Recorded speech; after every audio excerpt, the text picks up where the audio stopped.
The auction house smelled of dust and disappointment.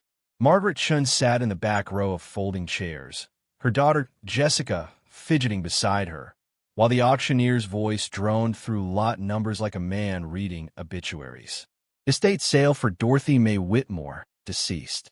No living relatives except one granddaughter. Everything must go. Margaret's hands trembled in her lap. Not from cold, though the November wind rattled the warehouse windows. Not from grief, though her grandmother had been dead for 3 weeks. The trembling came from a deeper place, from the bone-deep exhaustion of being 43 years old with $1,847 in her checking account, a daughter who needed braces, and a future that looked like a cliff edge approaching too fast to avoid. Lot 47. Victorian settee, circa 1890. Reupholstery needed. Do I hear $200? The settee had sat in Grandma Dorothy's parlor for as long as Margaret could remember. She'd done her homework on that settee while Grandma Dorothy made tea in the kitchen, humming hymns in a voice that carried through the old San Francisco row house like warmth made audible. The settee sold for $350 to a dealer who'd flip it for 3 times that in his Nob Hill antique shop. Lot 48. Collection of Depression glass, 23 pieces. Various patterns, starting at $100. Margaret watched strangers bid on her grandmother's life, piece by piece. The china hutch that had held birthday cakes and Thanksgiving turkeys. The brass bed frame where Grandma Dorothy had died, peaceful in her sleep at 94, leaving behind a granddaughter who'd promised to honor her memory and a family that considered honor a luxury they couldn't afford. Jessica tugged on Margaret's sleeve, her voice a whisper that still carried in the echoey space. "Mom, when are they doing the sewing table? That's the one you wanted, right?" The only one. The Singer-Treadle sewing machine table, circa 1920, with its ornate cast iron base and oak cabinet top. Grandma Dorothy had taught Margaret to sew on that table when she was Jessica's age, 11 years old, and convinced she could make a career out of fashion design. The table had survived the 1989 earthquake, had weathered Dorothy's husband's death, had held fabric and thread and dreams for 100 years. Margaret had called the auction house 2 weeks ago, asked about buying the table directly, avoiding the auction. The estate manager had quoted $3,000 plus fees. Margaret had $1,847. The math didn't work. It never did. Lot 71. Singer-Treadle sewing machine table, circa 1920. Oak cabinet, cast iron base. Functional mechanism. Starting bid, $500. Margaret's hand shot up before her brain could argue with her bank account. $500. She could do that. She'd skip meals, cancel the internet, explain to Jessica why they couldn't afford the school field trip to Washington, D.C. But she could keep one piece of her grandmother, one object that held more than monetary value. I have $500. Do I hear $600? A paddle raised 3 rows ahead. Margaret couldn't see the bidder's face, just the back of an expensive coat and a hand that moved with the casual confidence of someone for whom $600 was background noise. $600. Do I hear $700? Margaret's hand trembled as she raised it. $700. That was half a rent. That was Jessica's braces payment. That was groceries for 6 weeks if they ate carefully. $700. Do I hear $800? The expensive coat raised again without hesitation. This continued for 7 minutes that felt like drowning. $800. $900. $1,000. Margaret kept bidding, her throat tight, her daughter's hand gripping hers with increasing concern. At $1,200, the expensive coat turned around. Margaret saw her clearly now. Late 50s, perfectly styled silver hair, jewelry that probably cost more than Margaret's car, and an expression of mild annoyance that someone was making her work for this purchase. $1,200. Do I hear $1,300? Margaret's hand stayed down. $1,200 was already $700 more than she had. The math had stopped working. She sat frozen while the auctioneer called once, twice, 3 times. Sold to paddle number 34 for $1,200. Jessica started crying, quiet tears that killed Margaret more than any auction loss. "Mom, I'm sorry. I know you wanted it. It's okay, baby. It's just a table. But it wasn't just a table. It was the last piece of Dorothy Mae Whitmore that held memory and meaning. And Margaret had just watched it disappear into the hands of someone who'd probably gut it for parts, salvage the oak top for a farmhouse renovation project, sell the cast iron base for scrap. The woman with paddle 34 approached the payment desk, pulling out a black American Express card with the casual motion of someone who'd never counted pennies. Margaret forced herself to look away, gathering Jessica's backpack, preparing to leave this warehouse and this humiliation behind. That's when she heard it. A voice cutting through the auction house din with the particular sharpness of family entitlement finally vindicated. I knew someone would want that old thing. Dorothy was always so precious about it. Wouldn't let anyone touch it. Wouldn't let me store my craft supplies in the cabinet. Well, now someone paid $1,200 for the privilege of dusting it. Margaret turned. Her cousin Brenda stood by the auction house entrance, talking to Brenda's husband. Both of them dressed like they'd just come from a country club that wouldn't have accepted Margaret's application. Brenda, who'd visited Grandma Dorothy maybe twice a year, who'd sent drugstore flowers to the funeral, who'd somehow ended up as a state executor despite having the emotional depth of a parking ticket. Brenda noticed Margaret staring, offered a smile that held no warmth. "Oh, Margaret, I didn't see you here. Did you buy anything?" "I tried." Margaret's voice came out flat, empty of the anger building in her chest. "I bid on the sewing table." "Oh, honey." Brenda's sympathy landed like a slap. That table was always going to go high. Antique dealers love those old singers. You should have just let it go. It's not like Dorothy left you anything else to remember her by. The words were casual cruelty, the kind Brenda specialized in. Margaret's mother, Dorothy's daughter, had died young. Cancer at 38. That made Margaret the granddaughter who'd been raised partly by Dorothy, who'd spent every summer in that row house, who'd been loved in a way Brenda never was because Brenda never wanted it. She left me enough.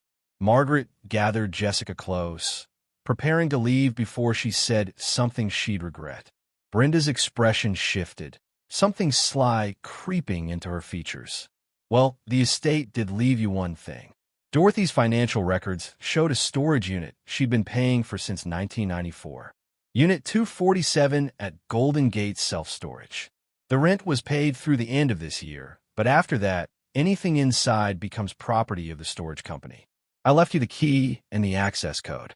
It's in the estate packet by the front desk.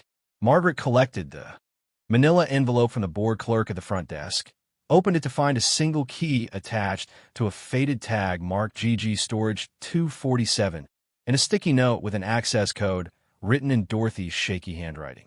Nothing else.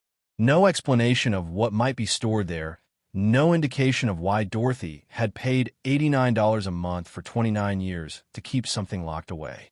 Jessica peered at the key. "What do you think is in there?" "Probably old sewing patterns and fabric. Your great-grandmother never threw anything away." They drove to Golden Gate Self-Storage in Margaret's 2003 Honda Civic, the car that needed new brake pads and made a clicking sound whenever she turned left. The storage facility sat in the outer Richmond district, a sprawling complex of identical orange doors and security cameras, the kind of place where people stored possessions they couldn't quite bring themselves to discard but didn't want cluttering their actual lives. Unit 247 occupied a middle row on the second floor. Margaret keyed in the access code, unlocked the padlock that had been replaced recently, the metal still shiny, and lifted the rolling door. Fluorescent lights flickered on automatically, revealing a 10 by 10 space-packed floor to ceiling with cardboard boxes, plastic tubs, and the very back corner, covered with a drop cloth, the unmistakable silhouette of furniture. Jessica stepped inside, immediately opening the nearest box. "Mom, look. Fabric. Like hundreds of yards." More boxes revealed the same.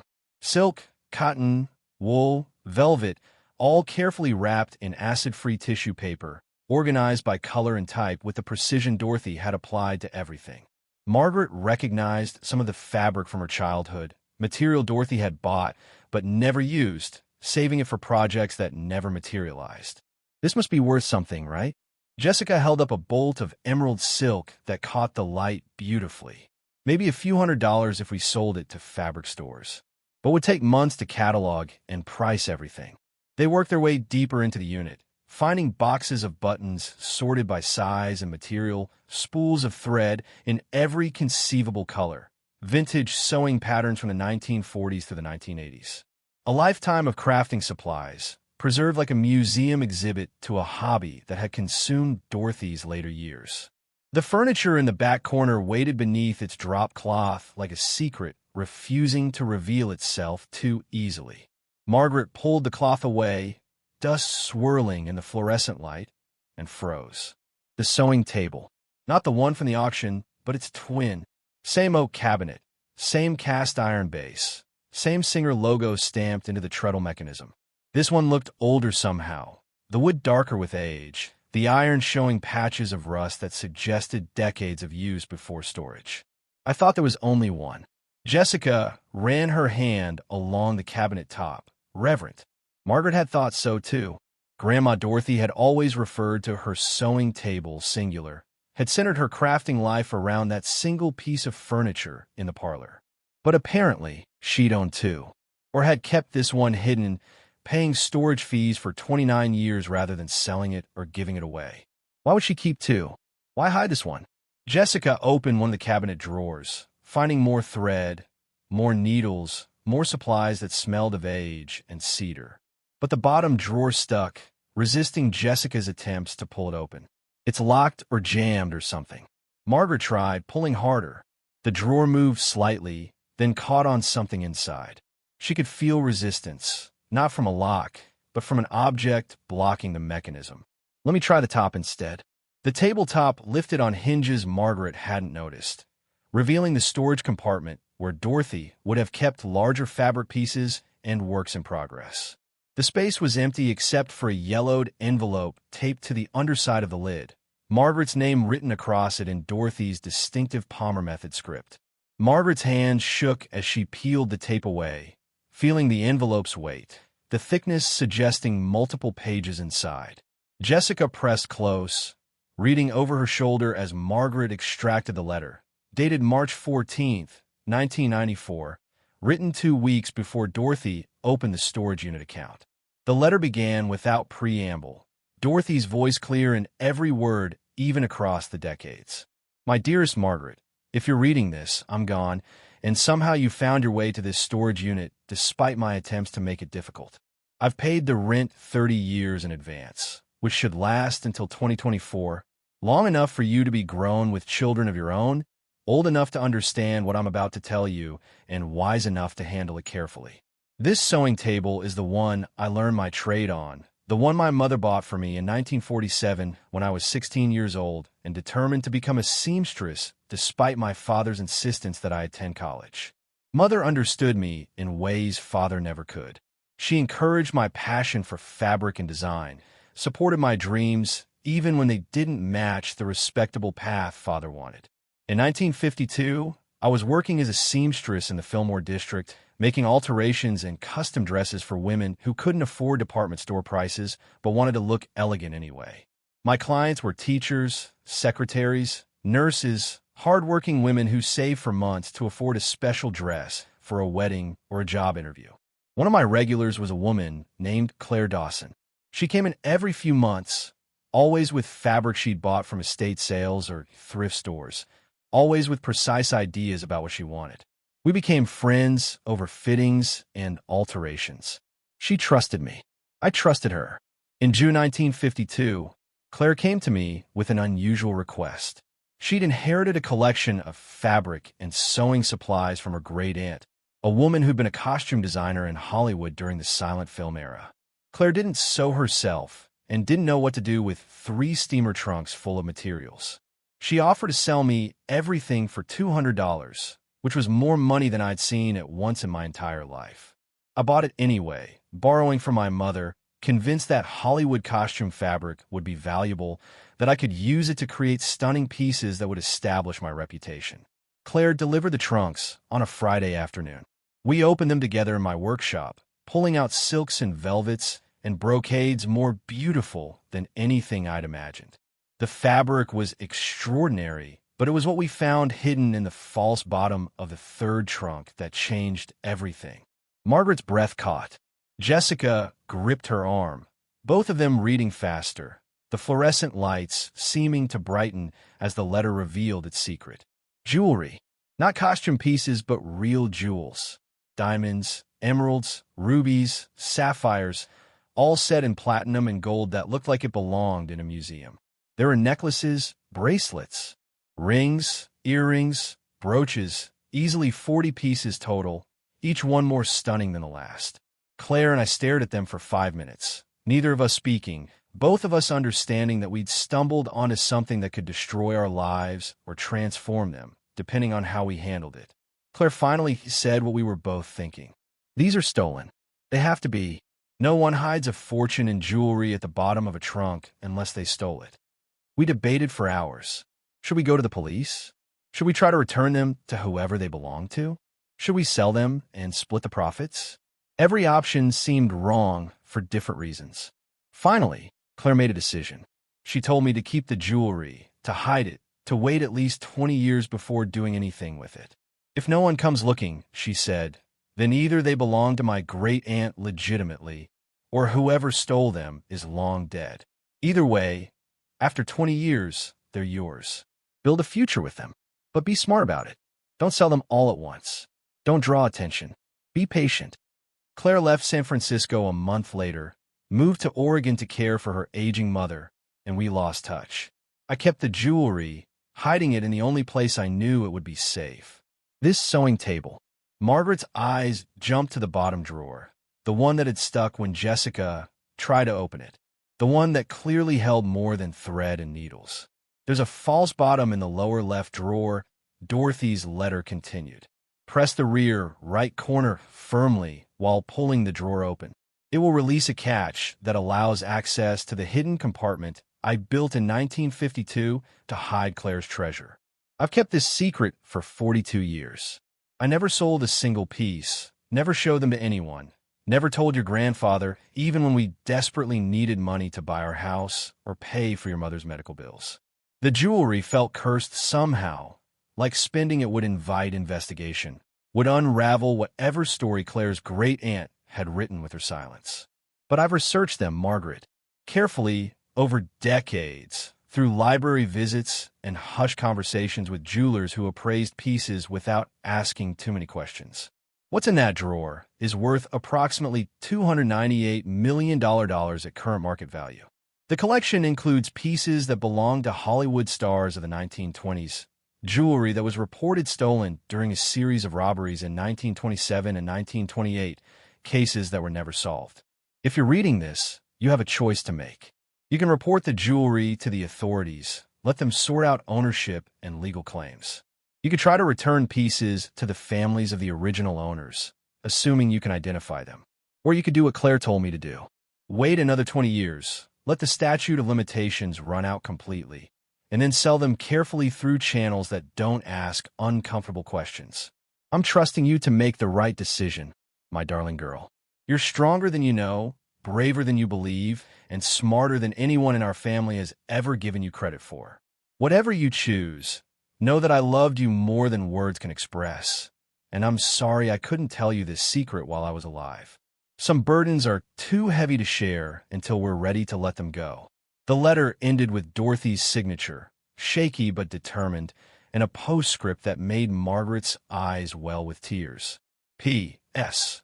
If Brenda is reading this instead of you, because somehow she got to the storage unit first, please know that I've taken measures to ensure the jewelry is protected. The false bottom requires a combination of pressure and knowledge to open. Without both, you'll destroy what's inside trying to access it. I trust you, Margaret. I always have. Jessica stared at the sewing table with new eyes. $298 million? Grandma had almost $300 million hidden in a drawer? Margaret knelt beside the table, her heart hammering so hard she could hear it echoing off the storage unit's metal walls. She positioned her fingers on the rear right corner of the bottom drawer, pressed firmly, and pulled. The drawer resisted, then suddenly gave way with a click that sounded impossibly loud in the enclosed space. The drawer slid open, revealing what looked like a normal sewing drawer, thread organized by color, needles and a pincushion, scissors nested in a fabric sleeve. But Margaret could see it now, the way the drawer's depth didn't match the cabinet's exterior dimensions. At least 4 inches of space unaccounted for. She removed everything carefully, setting spools and tools aside until the drawer was empty. The false bottom looked seamless, oak that matched perfectly, no visible seams or hinges. Margaret pressed different corners, feeling for the mechanism Dorothy had described. Nothing. Try the front corners. Jessica's suggestion came hesitant, afraid to be wrong. Margaret pressed the front right corner, and the false bottom lifted slightly, revealing a brass hinge mechanism so cleverly concealed it might have been invisible to anyone not looking for it. She pulled the false bottom up completely, and the storage unit's fluorescent lights caught the contents below, sending rainbow refractions dancing across the walls. Jewelry, exactly as Dorothy had described. Diamonds that looked like captured starlight. Emeralds the color of jungle depths. Rubies that seemed to hold fire. Sapphires like frozen ocean. All of it real, all of it stunning, all of it completely illegal if Dorothy's research was correct. Margaret lifted out a necklace, platinum chain delicate as spider silk, supporting a diamond pendant the size of a cherry. The stone caught light and transformed it, splitting illumination into a spectrum that painted Jessica's awestruck face in shifting colors. "Oh my God!" Jessica's whisper held reverence and fear in equal measure. "Mom, is this real?" Margaret's hands trembled as she set the necklace down carefully, pulling out piece after piece. A bracelet of alternating rubies and diamonds. Earrings that matched, designed to be a set.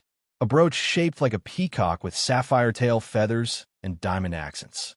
A ring with an emerald so large it looked theatrical, too big to be real. Except Margaret could feel its weight, could see the depth of color that only natural stones possessed. At the bottom of the hidden compartment, Margaret found a leather portfolio, its surface cracked with age. Inside, Dorothy had compiled documentation. Newspaper clippings from 1927 and 1928 describing a string of jewelry thefts from Hollywood estates. Photographs of actresses wearing pieces that looked identical to what now sat spread across the storage unit floor.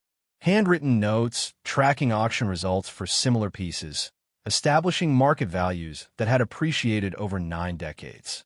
And at the very back of the portfolio, an appraisal document dated 1993, signed by a gemologist in Los Angeles who specialized in estate jewelry.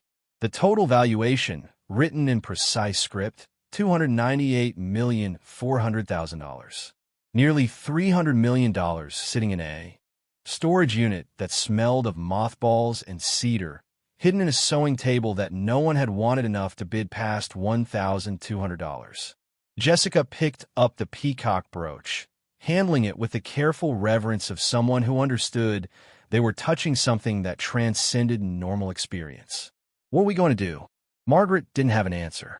Dorothy's letter had laid out options, but they all felt impossible. Report to the police? The jewelry was stolen nearly a century ago from people who were long dead, but that didn't make it legally Margaret's. Return it to the victims' families? The legal complications of proving ownership across 9 decades seemed insurmountable. Sell it quietly?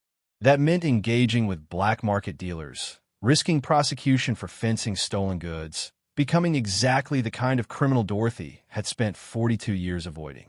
"I don't know, baby. I need to think."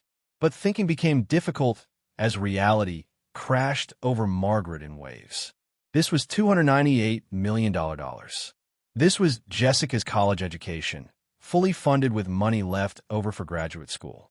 This was Margaret's retirement, secured without worry. This was generational wealth, the kind that bought houses and opportunities and futures that extended beyond hand-to-mouth survival. This was also evidence of crimes committed before Margaret's mother was born. Jewelry taken from people who trusted their homes were safe, pieces that might carry curses or claims or legal entanglements that would destroy Margaret's life if she made one wrong move. They sat in the storage unit for 2 hours, Margaret reading Dorothy's letter repeatedly, Jessica cataloging the jewelry with the organized mind of an 11-year-old who'd grown up watching her mother count pennies. 41 pieces total. 16 necklaces, 9 bracelets, 8 rings, 6 pairs of earrings, 2 brooches. Each one photographed on Jessica's phone. Each image saved to the cloud in a folder marked Grandma's fabric collection. The sun was setting when they finally locked the storage unit, leaving everything exactly as they'd found it. Afraid to move the jewelry, afraid to leave it, trapped between caution and the magnetic pull of wealth they'd never imagined possessing. Margaret drove home in silence, her mind spinning through scenarios. Consult a lawyer? That risked exposure. Research the original thefts more thoroughly? The library would have microfilm of old newspapers, maybe more details about who'd been robbed and what had happened to the cases. Sit on the information and do nothing? That felt like betraying Dorothy's trust, like being given a gift and refusing to open it. The apartment they shared in the Sunset District had never felt smaller. Margaret unlocked the door to their one-bedroom unit, the place where Jessica slept on a pull-out couch in the living room because they couldn't afford a 2-bedroom, where the kitchen barely fit 2 people standing side by side, where every surface held evidence of lives lived on the edge of financial collapse. Bills stacked on the counter, waiting for money that wouldn't arrive until next Friday's paycheck from her job at the medical billing office.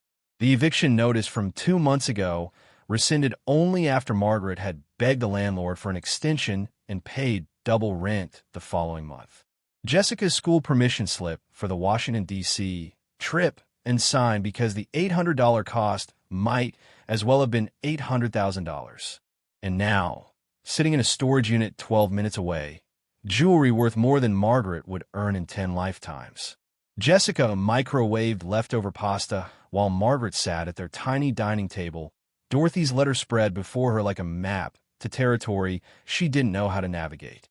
The newspaper clippings Dorothy had collected told a story of audacious theft and unsolved mystery. The first robbery occurred on March 15, 1927, at the Hollywood Hills estate of silent film star Vivian Hartley. Thieves had entered during a party, while 50 guests danced and drank downstairs, and systematically cleaned out Vivian's bedroom safe.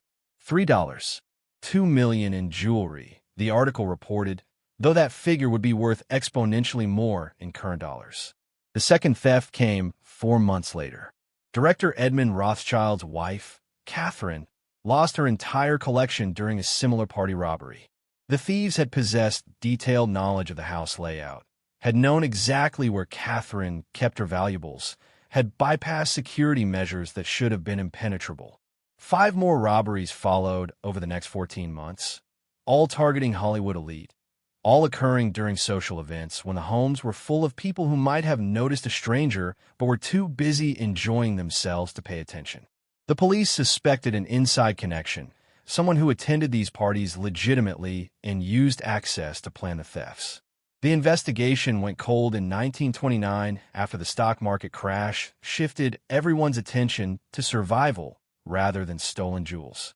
The case files remained open but dormant, evidence stored in police archives, victims long since dead or moved away, insurance companies having paid out claims decades ago. Dorothy's notes suggested she tried to trace Claire Dawson's great-aunt, the supposed Hollywood costume designer who'd owned the steamer trunks. But the trail ended in 1931 with a death certificate for a woman named Judith Dawson, age 52, cause of death listed as influenza. No living relatives except Claire, who disappeared to Oregon and apparently never returned. "Mom, the pasta's ready." Jessica's voice pulled Margaret back to the present, to the immediate need to feed her daughter before worrying about jewelry and legal complications and the weight of decisions she wasn't qualified to make. They ate in silence, both of them processing, both of them understanding that their lives had just split into before and after, with the discovery of that hidden compartment serving as the dividing line. "What would you do?" Margaret finally asked. "If you were me, what would you do with all of it?" Jessica chewed thoughtfully, her 11-year-old face showing the seriousness of someone who'd grown up too fast, who'd learned to budget and calculate and understand that money wasn't abstract but survival. "I want to keep it, but I'd be scared." "Scared of what?" "That it's not really ours. That someone will say we stole it even though we didn't. That we'll get in trouble for something Grandma's friend did 100 years ago. Jessica paused, pushing pasta around her plate. And I'd be scared it would change us. Like, if we suddenly had all that money, would we still be us? The question hung between them, profound in its simplicity. Would they still be themselves if financial desperation no longer shaped every decision? Would Margaret still be the mother who taught Jessica the value of a dollar by counting pennies together? Would Jessica still be the child who understood sacrifice and storage unit that smelled of mothballs and cedar, hidden in a sewing table that no one had wanted enough to bid past $1,200?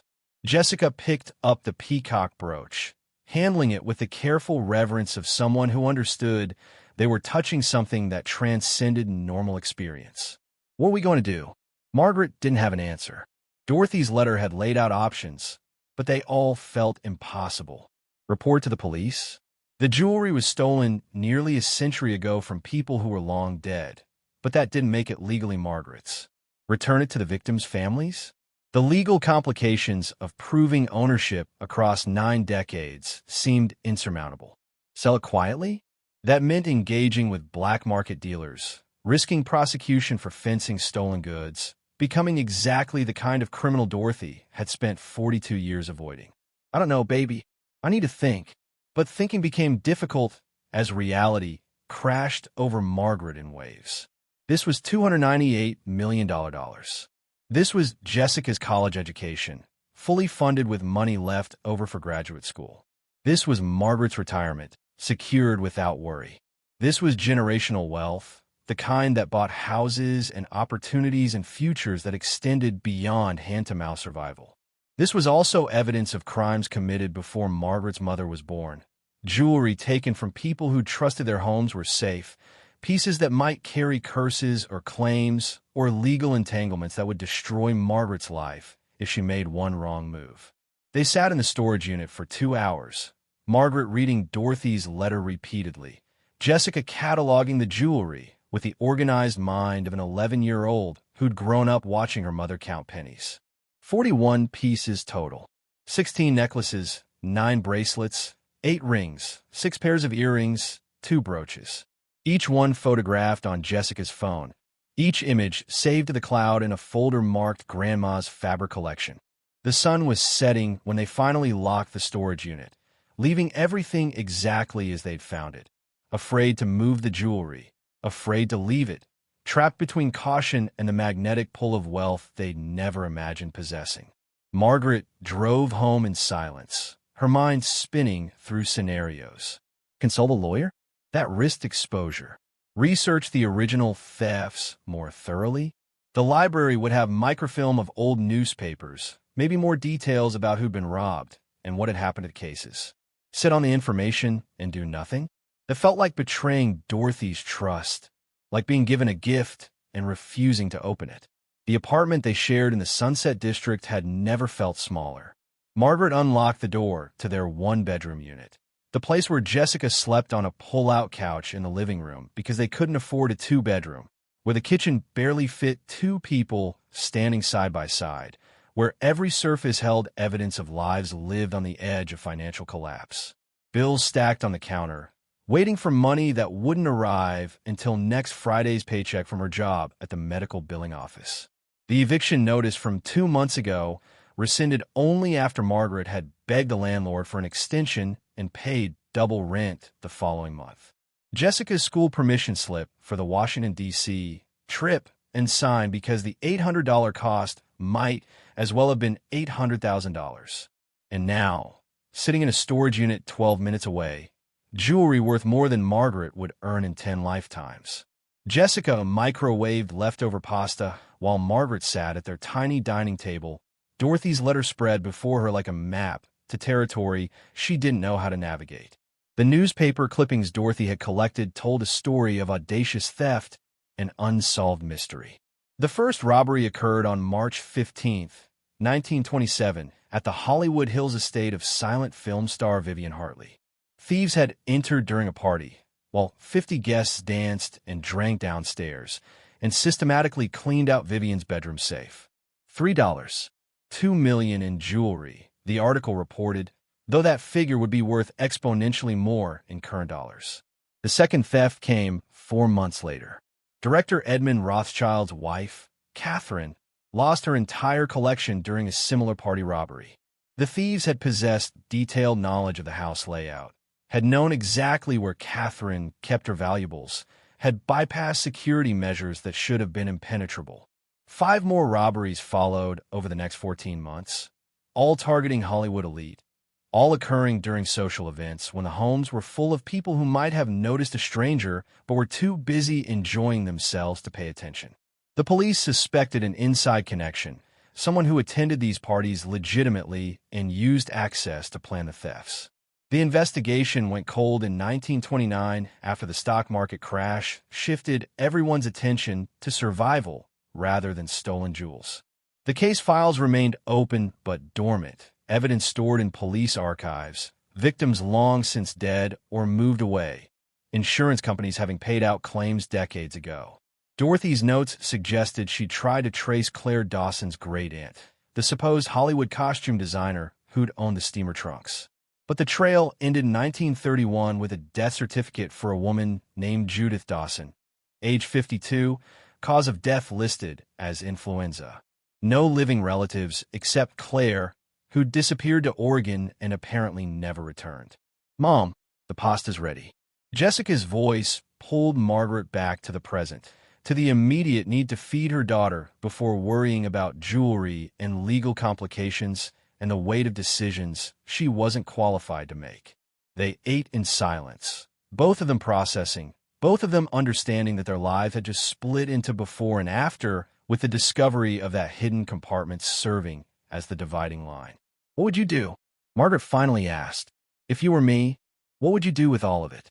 Jessica chewed thoughtfully, her 11-year-old face showing the seriousness of someone who'd grown up too fast, who'd learned to budget and calculate and understand that money wasn't abstract but survival. "I want to keep it, but I'd be scared." "Scared of what?" "That it's not really ours. That someone will say we stole it even though we didn't. That we'll get in trouble for something Grandma's friend did 100 years ago." Jessica paused, pushing pasta around her plate. "And I'd be scared it would change us. Like if we suddenly had all that money, would we still be us?" The question hung between them, profound in its simplicity. Would they still be themselves if financial desperation no longer shaped every decision? Would Margaret still be the mother who taught Jessica the value of $1 by counting pennies together? Would Jessica still be the child who understood sacrifice and gratitude and the difference between want and need? I don't know, baby, but I don't think we can just pretend we didn't find it. That would be like lying to ourselves. So what do we do? Margaret stared at Dorothy's letter, at the neat handwriting that had guided her to this moment, and made a decision that felt less like choice and more like inevitability. We research. We learn everything we can about those original robberies, about the people who were robbed, about what happened to the cases. And then we figure out if there's a way to keep the jewelry that doesn't make us criminals. The San Francisco Public Library's History Center occupied the 6th floor of the main branch, a quiet space of microfilm readers and archive boxes where researchers could access the city's documented past. Margaret arrived on Saturday morning with Jessica in tow, both of them carrying notebooks and the determination of people who decided that knowledge was the first step toward solving impossible problems. The librarian, a woman in her 60s named Patricia, who wore reading glasses on a beaded chain, greeted them with the enthusiasm of someone who rarely encountered patrons interested in anything older than last week's headlines. "You're looking for information about the Hollywood jewelry thefts of 1927 and 1928? How wonderful. I haven't had anyone ask about those cases in years." Margaret felt her stomach clench. Someone else had researched this? Recently? Patricia smiled, oblivious to Margaret's anxiety. "Oh, not recently. Maybe 2012? A graduate student working on a thesis about unsolved crimes in California history. She spent weeks going through our microfilm collection. Very thorough young woman. I believe she concluded that the jewels were probably sold overseas decades ago, broken down and reset so they'd be unrecognizable. Did she ever figure out who committed the robberies? The police suspected several people over the years, but no one was ever charged. The working theory was that someone with connections to Hollywood's costume and prop departments had organized the thefts, someone who attended parties as a legitimate guest and used that access to gather intelligence. Like a costume designer, Margaret's voice came out steady despite her racing heart. Exactly like a costume designer, Patricia led them to a microfilm reader and brought over 6 boxes of archived newspapers. These cover the period from March 1927 through December 1928. You'll find all the newspaper coverage of the robberies, plus follow-up articles as the investigation developed. It's quite a fascinating case study in early forensic investigation. Margaret and Jessica spent 4 hours reading through newspaper accounts that brought the robberies into sharp focus.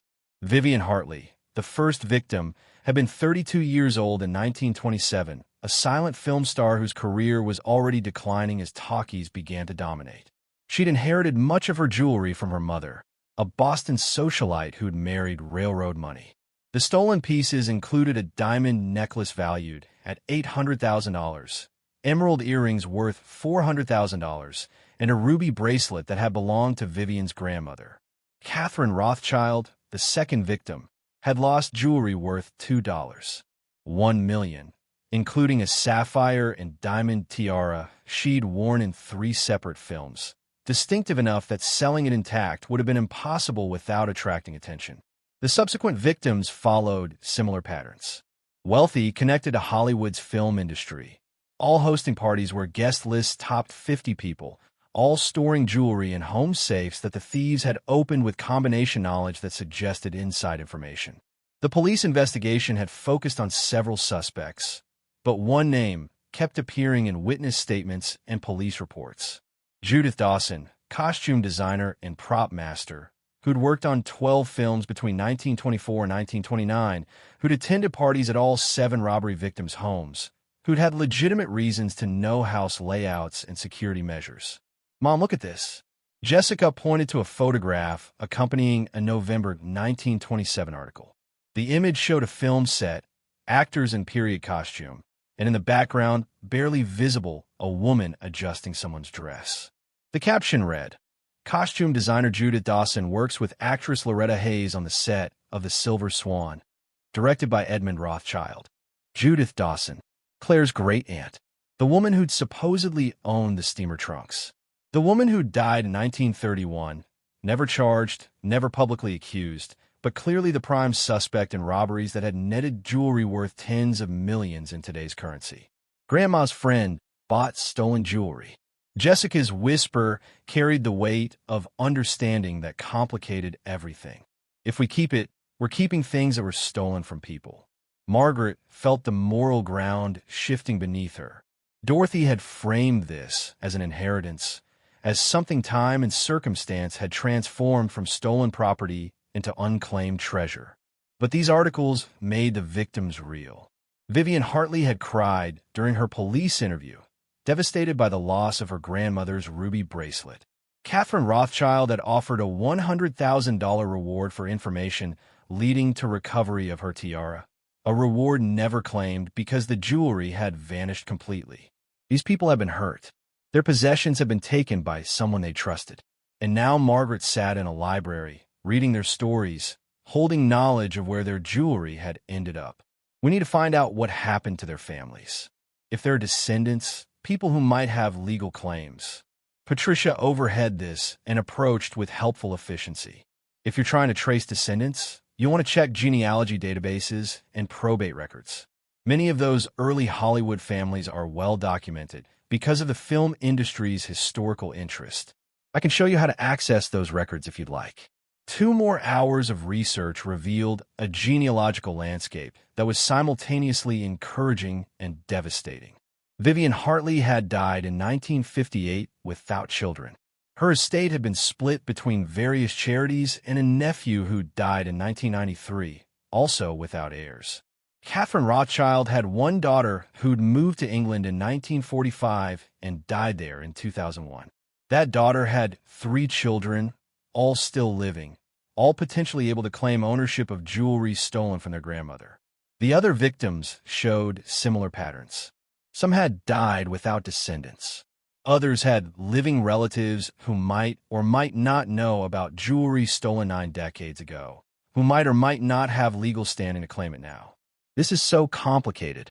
Jessica rested her head on Margaret's shoulder, exhausted by information and moral ambiguity. How we figure out what's right? Margaret didn't have an answer.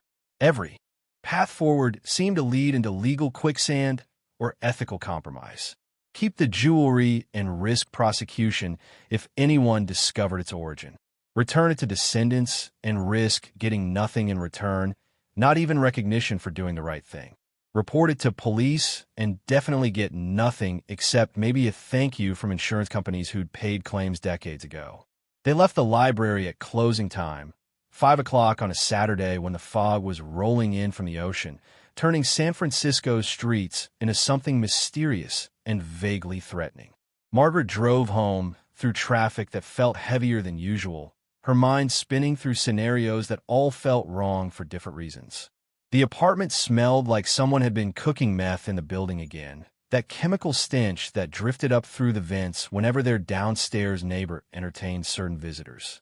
Margaret had reported it twice to the landlord, who'd shrugged and suggested she might be more comfortable in a different building if she didn't like the neighbors. Different building meant higher rent. Higher rent meant impossible. So they lived with the smell and the noise and the constant awareness that they occupied the bottom rung of San Francisco's economic ladder. One missed paycheck from homelessness. Jessica showered first, using the timer on her phone to keep it under 5 minutes. The conservation habit Margaret had instilled when their water bill had spiked to unaffordable levels. Margaret showered second, standing under lukewarm spray that never quite got hot enough, thinking about $298 million sitting in a storage unit while she rationed water to save $30 a month. The cognitive dissonance felt enormous.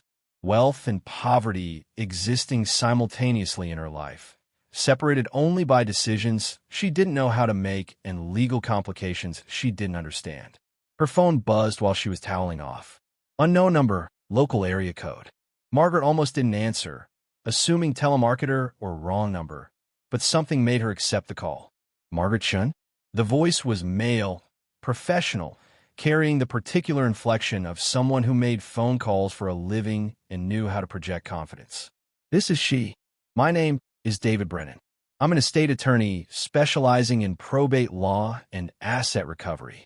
I represent the descendant of Catherine Rothschild, the film director's wife who was robbed in 1927. I understand you may have come into possession of certain jewelry pieces that belonged to my client's grandmother. Margaret's blood went cold. Her hand tightened on the phone until her knuckles showed white. I don't know what you're talking about. A pause, calculated to suggest Brennan had expected this response and found it predictable. Ms. Chun, I'm not accusing you of anything. I'm simply following up on information that came to my attention regarding Dorothy Mae Whitmore's estate and certain items that may have been in her possession. Items that my client has a legitimate legal claim to under California's laws governing stolen property and inheritance.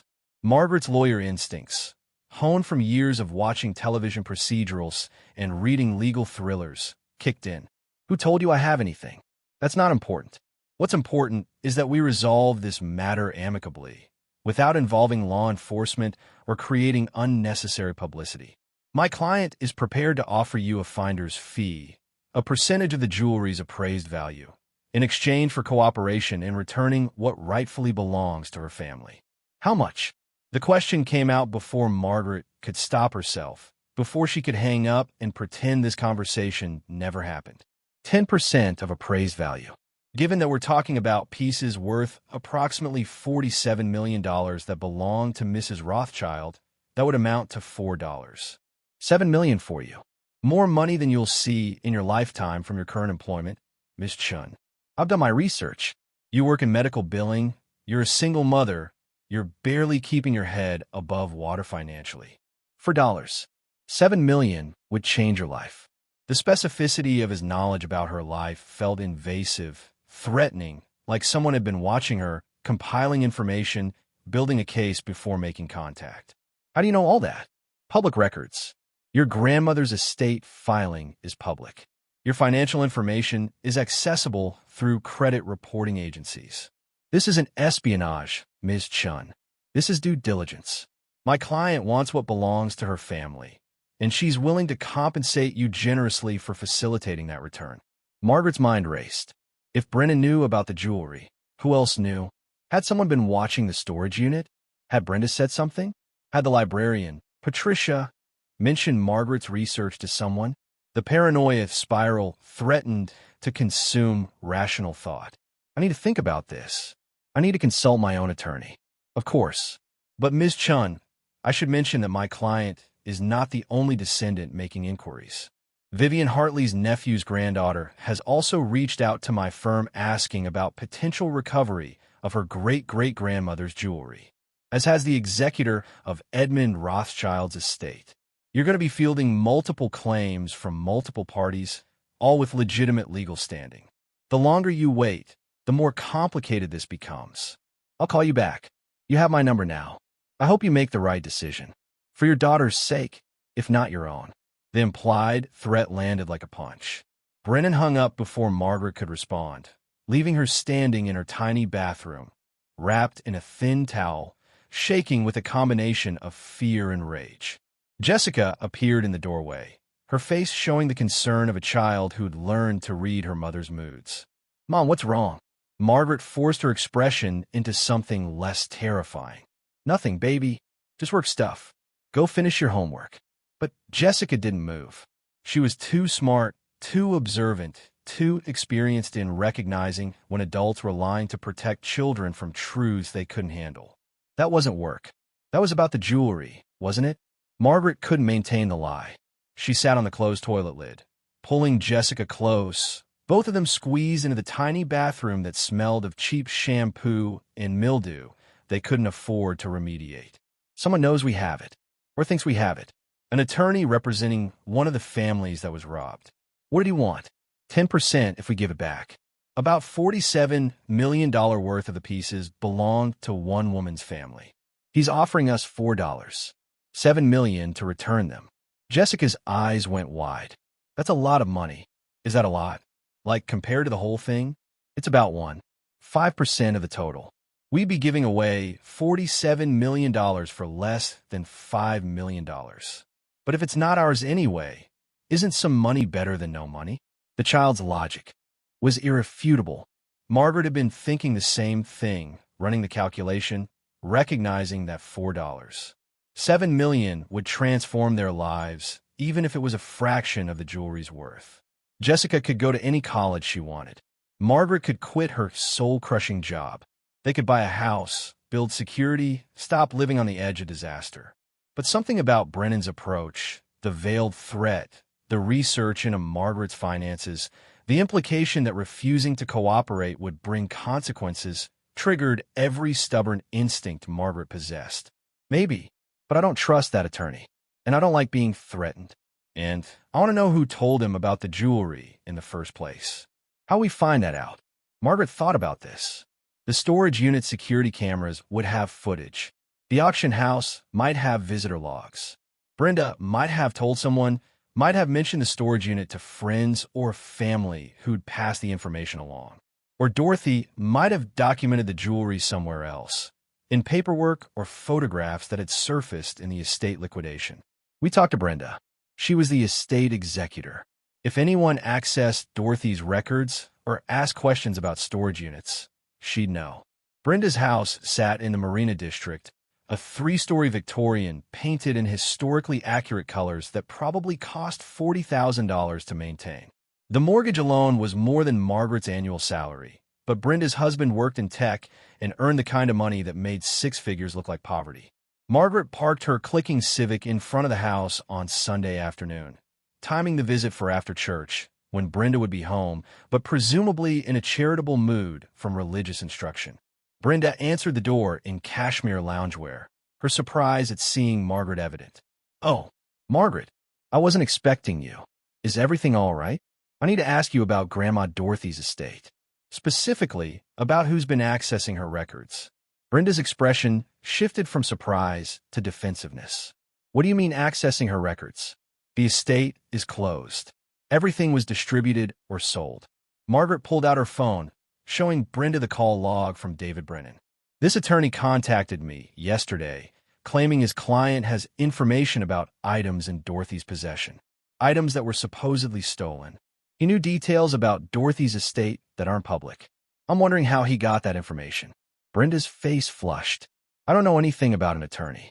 I filed all the estate paperwork correctly, distributed assets according to the will, settled debts. Everything was by the book. Did anyone else ask you about Dorothy's storage unit? Anyone requesting access to her financial records? A pause, just long enough to suggest Brenda was calculating how much to reveal. Someone from his state research firm called a few weeks ago.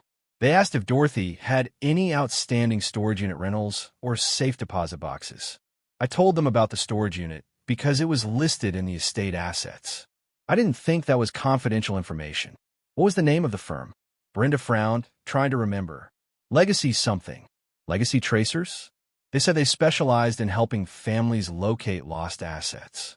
They asked if Dorothy had kept detailed records, where her papers might be stored, things like that. I told them most of her papers went to the estate sale, that I didn't go through them in detail. Margaret felt her anger building. You gave strangers information about Dorothy's private records without asking me first? Without checking if this firm was legitimate? You're not the executor, Margaret. I was. I made decisions based on my judgment, and I'm not apologizing for cooperating with people who seem professional and legitimate. Jessica, who'd been silent until now, spoke up with the cutting directness of children who haven't learned to soften truths. You didn't care about being professional.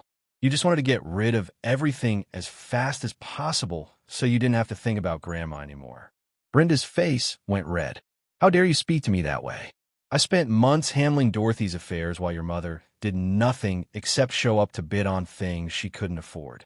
Margaret put a hand on Jessica's shoulder, restraining the child before this escalated into the kind of family fight that caused permanent rifts. We're leaving. But, Brenda, if that attorney contacts you again, or if anyone else asks about Dorothy's estate, you tell them to contact me directly. The storage unit contents are mine. Dorothy left them to me. Whatever's inside is my responsibility now, not yours. She turned to leave, then paused. And for the record, I'm not apologizing for caring about Grandma's things more than their dollar value. Some of us measure worth differently than you do. They drove away from Brenda's perfect house with its perfect paint and its perfectly maintained facade hiding the moral rot underneath. Jessica was quiet for several blocks before speaking. Are we going to give the jewelry back? Margaret didn't answer immediately. She turned onto the great highway, driving along the ocean where waves crashed against Ocean Beach with the relentless rhythm that had shaped this coastline for millennia. The fog was heavy today, turning the world gray and indistinct, appropriate for questions that had no clear answers. I don't know yet, but I know we're not making decisions based on threats from attorneys who tracked us down through research firms that pumped Brenda for information. Whatever we do, it's going to be our choice, not something we're scared into. So what do we do next? We talk to someone who can help us understand our legal options. Someone who doesn't work for the people trying to claim the jewelry. Margaret knew exactly one attorney personally. Kelly Matsuda had been her college roommate for 2 years before Kelly transferred to Berkeley and eventually law school. They'd stayed in loose contact, holiday cards, and occasional coffee meetings when Kelly's corporate law schedule permitted.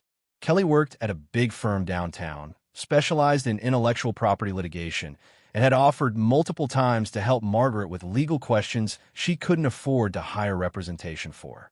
Margaret called Monday morning during her lunch break from a medical billing office, sitting in her car in the parking lot, because privacy was impossible in the open floor plan workspace. Kelly answered on the third ring, her voice carrying the clipped efficiency of someone who billed by the 6-minute increment. Margaret, God, it's been forever. How are you? How's Jessica? We're okay, but I need legal advice about something complicated. Do you have time to talk? I can pay for a consultation. Don't be ridiculous. We're friends. Tell me what's going on. Margaret outlined the situation as concisely as possible. Dorothy's death, the storage unit, the hidden jewelry, the newspaper research revealing the jewelry was stolen in 1927 and 1928. The attorney who'd contacted her offering money to return pieces to Catherine Rothschild's descendants. Kelly listened without interrupting, her silence the focused kind that suggested she was taking notes, categorizing information, building a mental framework. When Margaret finished, Kelly let out a low whistle. Okay, this is complex. First question, how certain are you that the jewelry is from those specific robberies? Very certain. I've matched pieces from the photographs Dorothy kept with descriptions in police reports from the newspaper articles. The sapphire tiara that belonged to Catherine Rothschild is distinctive enough that there's no question. Second question, have you touched the jewelry? Moved it? Sold any pieces?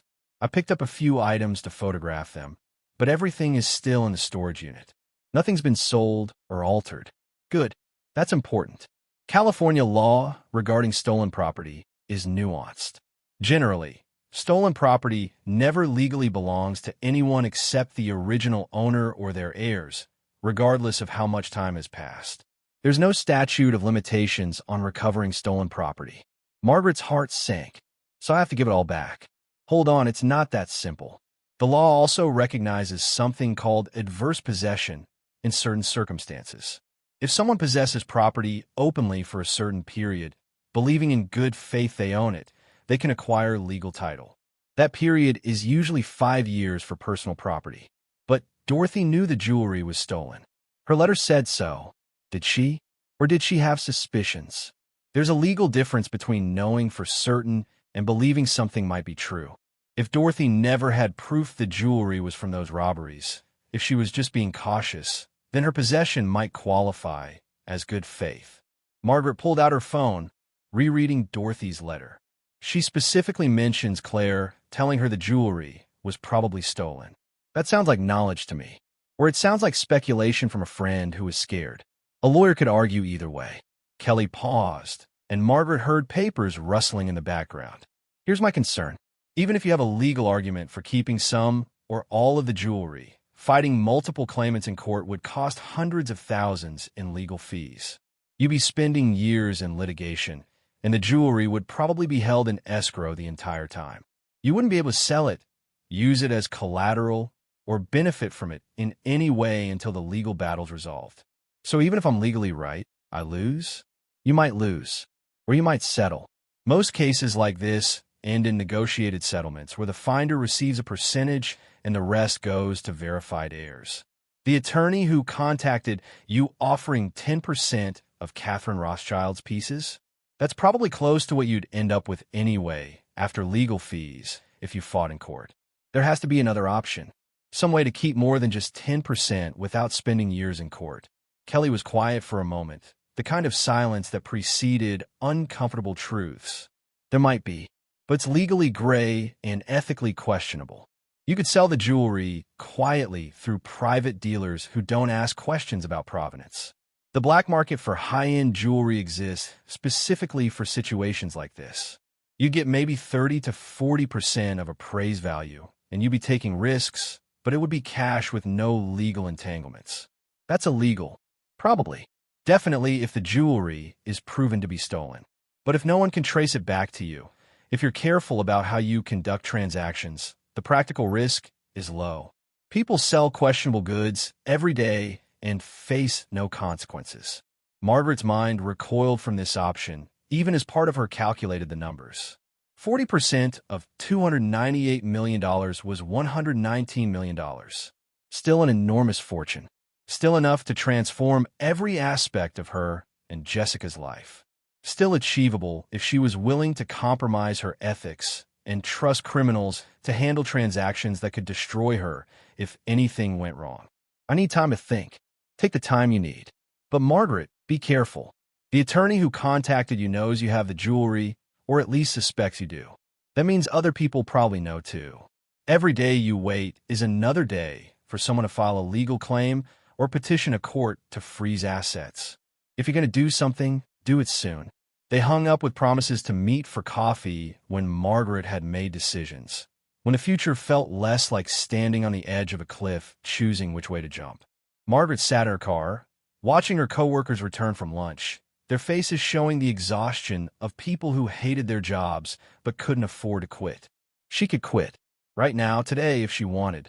She could walk into her manager's office and give notice, confident that even the most conservative option of returning the jewelry would net her enough money to never work in medical billing again. She could free herself from fluorescent lights and cramped cubicles and the soul-crushing tedium of processing insurance claims for patients she'd never meet. But that would mean accepting that the jewelry was real, that the choices ahead were actual choices rather than abstract moral thought experiments. That would mean committing to a course of action when she still didn't know which path led towards something resembling justice. Her phone buzzed again. Text message from an unknown number. Ms. Chen, this is David Brennan. I forgot to mention that my client has engaged private investigators to locate the jewelry if you choose not to cooperate voluntarily. They're very good at what they do. I'd hate for this situation to become adversarial. Please consider my offer carefully. The threat was barely veiled now, the implication clear. Cooperate or face consequences.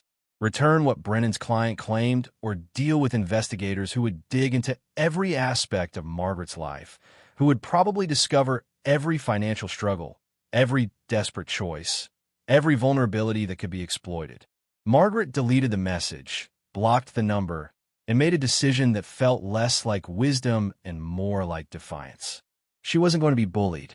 Not by attorneys, not by investigators, not by descendants of wealthy people who'd been robbed 97 years ago, by someone who was dead before Margaret was born. If multiple families had legitimate claims to the jewelry, then Margaret would contact them directly. She'd bypass the attorneys and their threats. She'd research the actual descendants, and she'd offer a deal that felt fair rather than extortionate. She'd control the narrative instead of reacting to threats. And if that didn't work, if the legal complications proved insurmountable, then she'd consider Kelly's suggestion about private sales. Not ideal, ethically murky, but at least it would be her choice rather than something forced by people who thought. Wealth gave them the right to intimidate. That evening, Margaret returned to the library with Jessica. They pulled up genealogy databases and traced descendants of all 7 robbery victims. Some families had died out. Others had expanded into dozens of potential claimants. Margaret documented everything, taking notes, building her own case file, preparing for negotiations she'd never conducted with people who'd probably dismiss her as an irritant. Patricia, the librarian, approached their table with careful steps. Ms. Chen, I hope you don't mind, but I've been thinking about your research. Those Hollywood robberies. The jewelry that was never recovered. Margaret's guard went up immediately. What about them? I think you should know that someone else has been asking about you. A private investigator came in Friday afternoon, asking if anyone had been researching the robberies recently. I didn't give him your name, but he showed me your photograph. Said he was trying to locate someone for legal purposes. What did you tell him? That patron research requests are confidential, that I couldn't confirm or deny anyone's library usage without a subpoena. Patricia's expression carried concern mixed with determination. But Ms. Chen, if you found yourself in the middle of something complicated, you should know that private investigators don't stop because a librarian refused to cooperate. They're persistent. Margaret felt the walls closing in. Brennan's threat about investigators hadn't been empty. Someone was actively tracking her movements, documenting her research, building a case that she possessed stolen property and was refusing to return it. Every library visit, every internet search, every phone call was probably being monitored now. Thank you for not giving him my name. I believe in patron privacy, but I also believe in being careful. Whatever you're involved in, be smart about it. Margaret and Jessica left the library early. Margaret's paranoia, triggered by every person who looked at them too long, every car that seemed to follow too closely. She drove a circuitous route home, doubling back, watching for surveillance she probably couldn't spot even if it existed. Jessica, perceptive as always, noticed her mother's tension. Are we in trouble? Not yet, but we might be soon if we're not careful. What does careful look like? Margaret thought about this. Careful meant assuming every phone call was monitored, every internet search tracked, every movement watched. Careful meant communicating in person rather than electronically, paying cash for everything related to the jewelry, leaving no digital trail that could be used as evidence. Careful meant becoming the kind of person who thought like a criminal, even while trying to do the right thing. The next morning, Margaret called in sick to work. Her manager, a woman who'd stopped caring about anyone's problems years ago, accepted the absence with audible irritation and a reminder that Margaret had already used 4 of her 5 annual sick days. The threat of termination hung unspoken in the air between them. Margaret didn't care. She had decisions to make that couldn't happen between insurance claim reviews and mandatory staff meetings about productivity targets.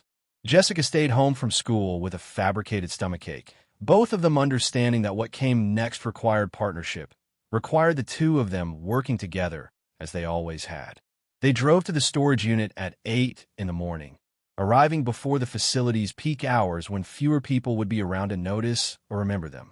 Margaret had brought a large rolling suitcase, the kind that looked innocuous, the kind that thousands of travelers wheeled through airports every day without attracting attention.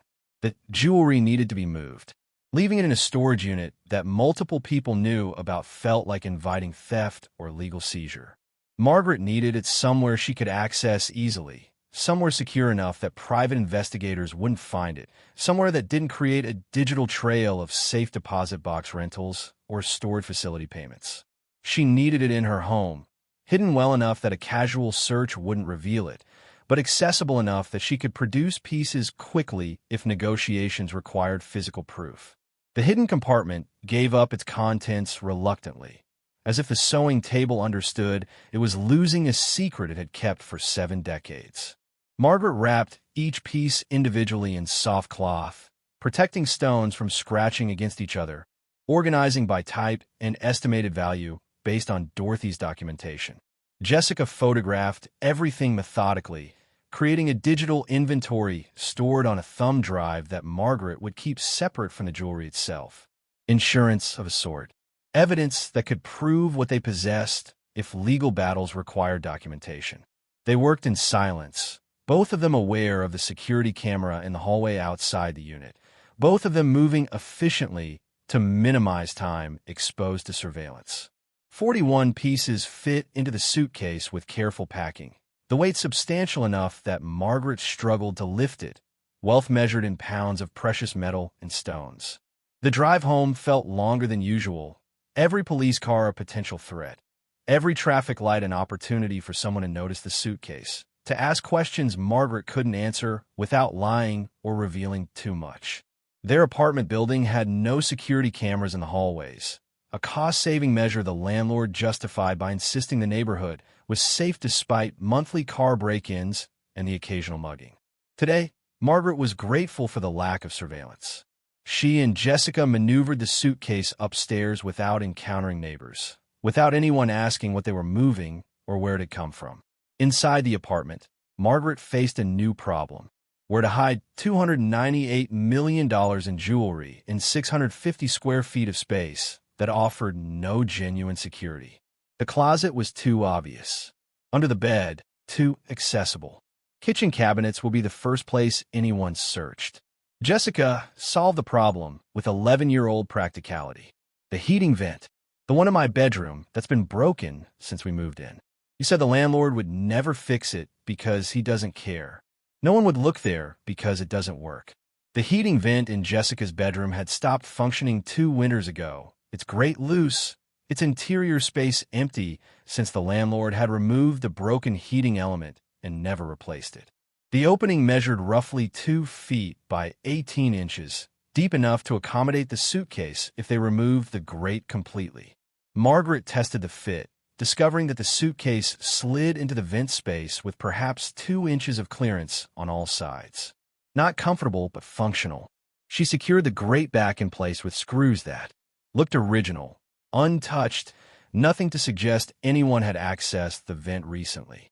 From the outside, Jessica's bedroom looked exactly as it always had, cluttered with school papers and books, dominated by the pull-out couch that served as her bed, decorated with posters of bands and movies that 11-year-olds considered cool. No one would suspect that a fortune sat hidden behind a heating vent that had been non-functional for 2 years. Phase 1 complete.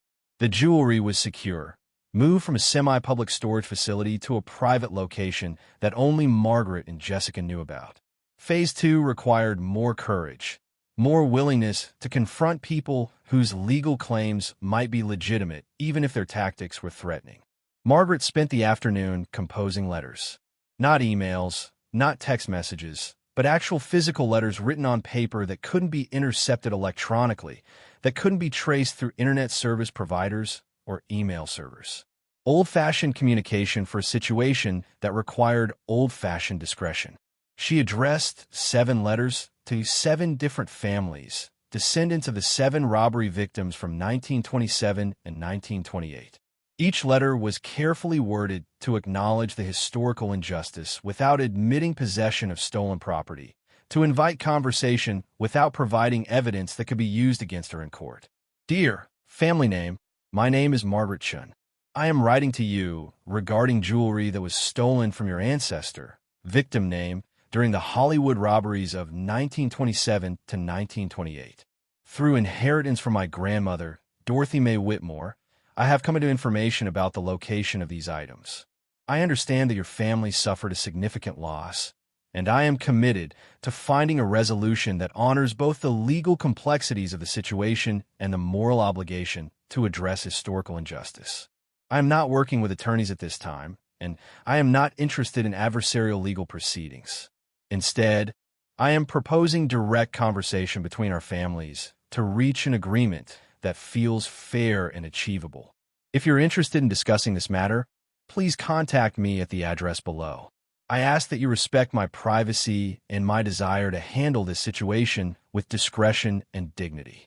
Sincerely, Margaret Chen. She included her mailing address, but not her phone number, not her email, nothing that could be used to track her digitally.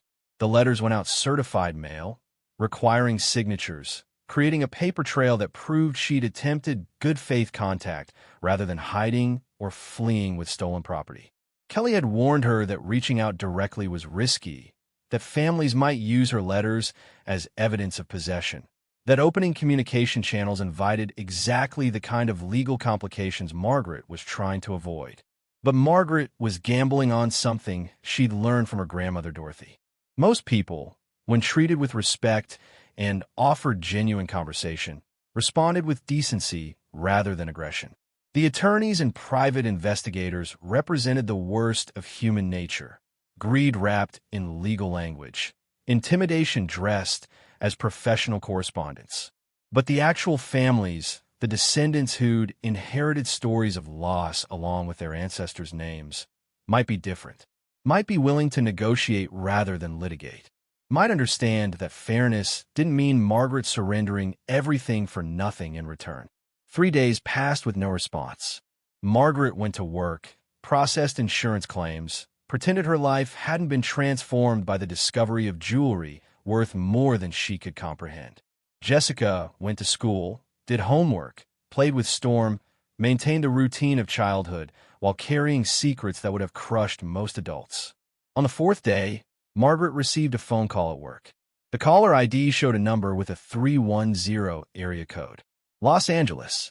Margaret stepped outside to take the call, walking to the far corner of the parking lot where no one could overhear. Hello, Ms. Chen. My name is Elizabeth Hartley Morrison. I received your letter regarding my great-great-grandmother Vivian Hartley. The voice was female, older, carrying the cultivated accent of someone who'd been educated expensively and had never worried about money. Thank you for calling. Margaret's hand tightened on the phone, her heart racing.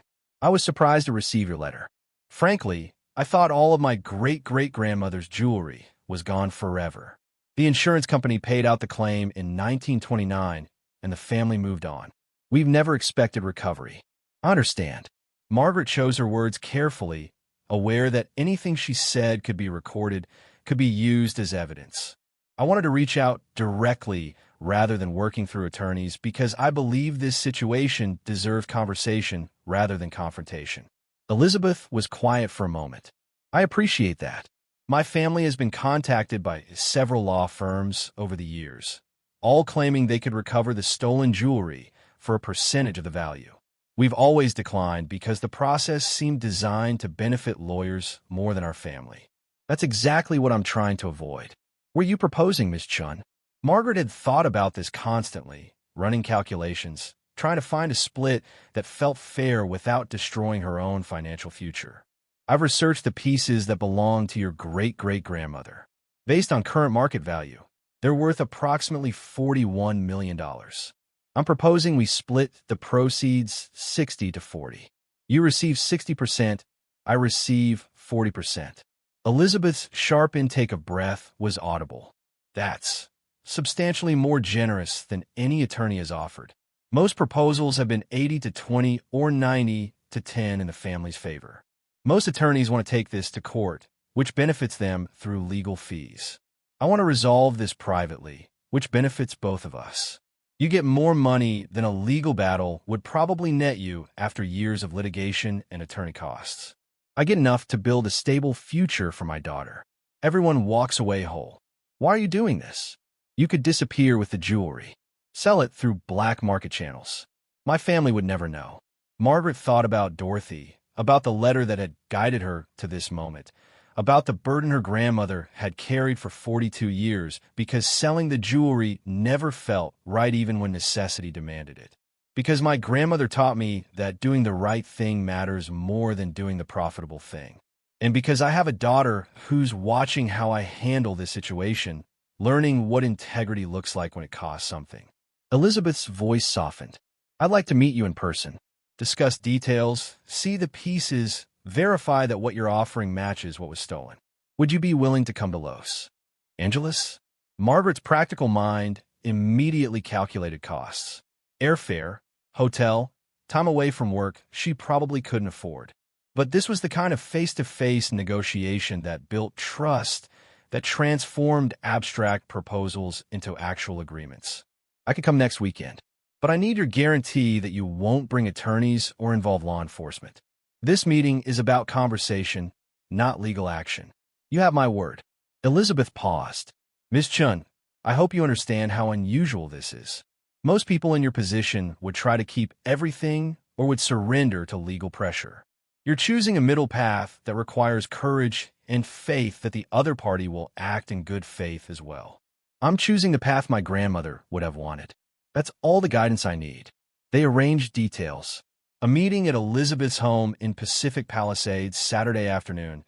Just the two of them, no attorneys, no investigators, no witnesses except Jessica, who would wait in a cafe nearby while the adults talked. Margaret hung up feeling something like hope. One family down, 6 to go. If she could negotiate similar arrangements with other descendants, if fairness prevailed over greed, she might walk away with 40% of $298 million. Still $119 million, still transformative wealth, but earned through genuine attempt at justice rather than theft or legal manipulation. The second response came via letter 2 days later. Michael Rothschild, Catherine's great-grandson, writing from London in crisp, formal prose that suggested either advanced age or old-fashioned sensibility. Dear Miss Chun, I received your letter regarding my great-grandmother's jewelry. I must confess, I had no idea these items still existed. The family story has always been that they were lost forever, probably sold overseas and reset beyond recognition. Your proposal for direct negotiation is refreshing. I have no desire to engage attorneys or spend years in court fighting over property that my great-grandmother lost before my father was born. If you are sincere in your desire to find fair resolution, I am willing to discuss terms. However, I must insist that any agreement include authentication of the jewelry by independent gemologists and historical verification that the pieces match police reports from the original robberies. I will not accept your word alone, not out of distrust, but out of due diligence that protects both parties from fraud or misunderstanding. Please contact me at your earliest convenience to arrange authentication. Sincerely, Michael Rothschild. ESQ Margaret appreciated the formality, the clear boundaries, the professionalism that didn't try to intimidate or manipulate. Michael Rothschild wanted proof, wanted verification, wanted to ensure he wasn't being scammed. Reasonable requests, all of them.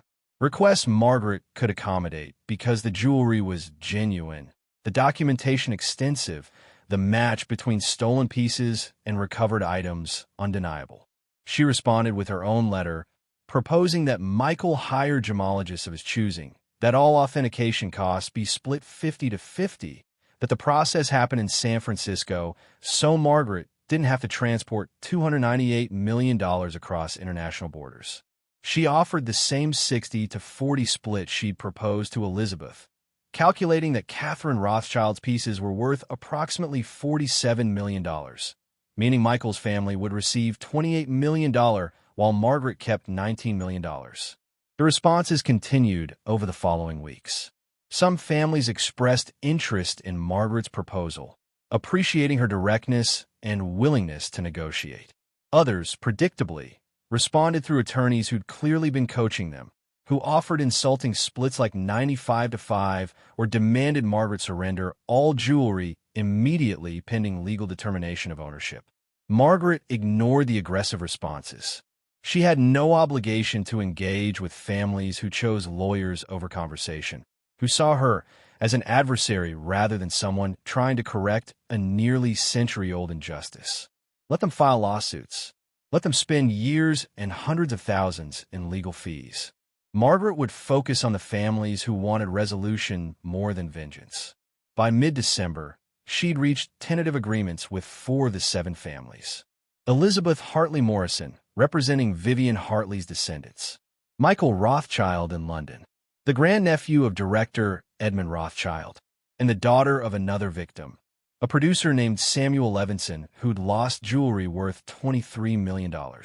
Together, these 4 families had claims to jewelry worth approximately $165 million.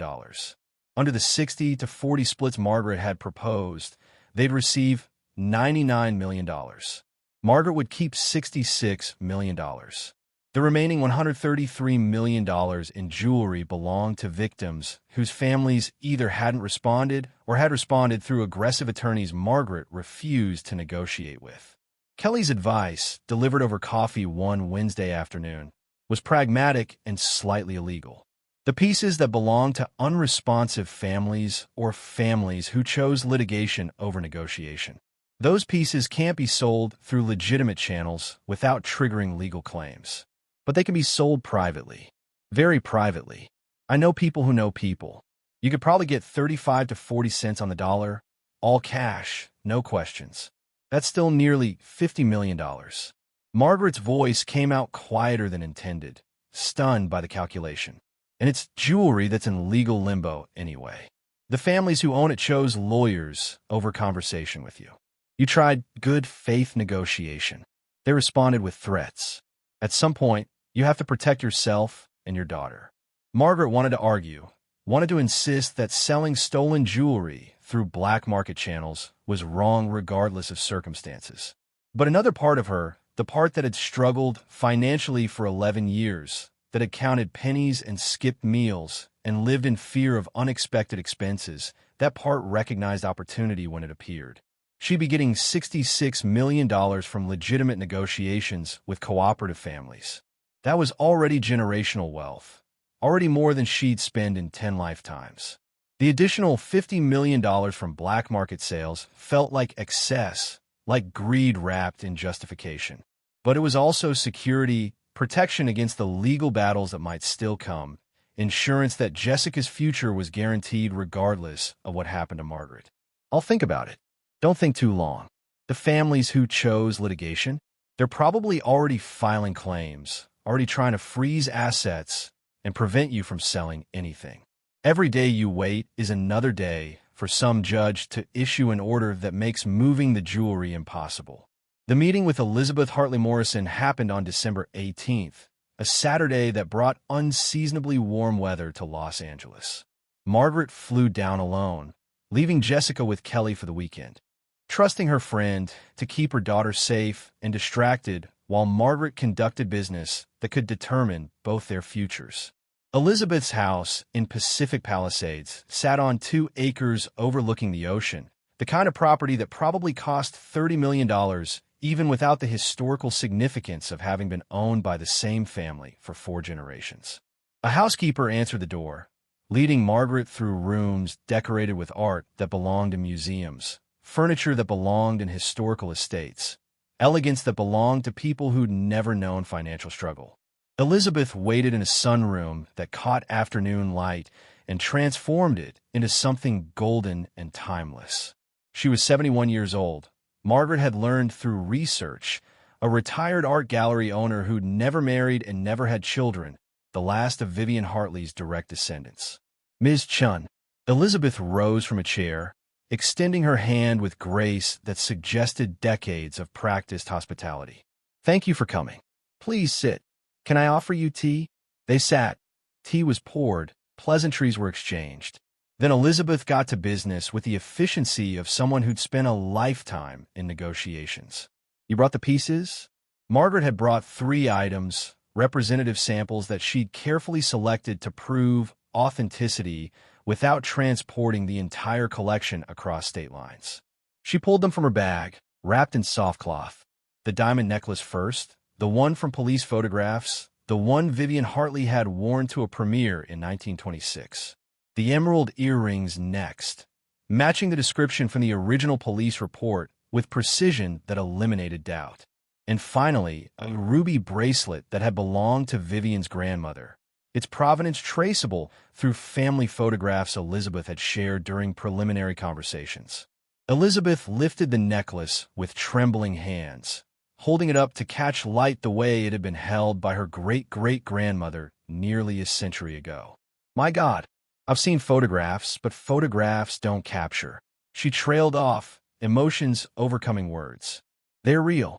Margaret's voice was gentle. Everything your family lost is real, and it's been preserved perfectly for 97 years. How did your grandmother come to possess them?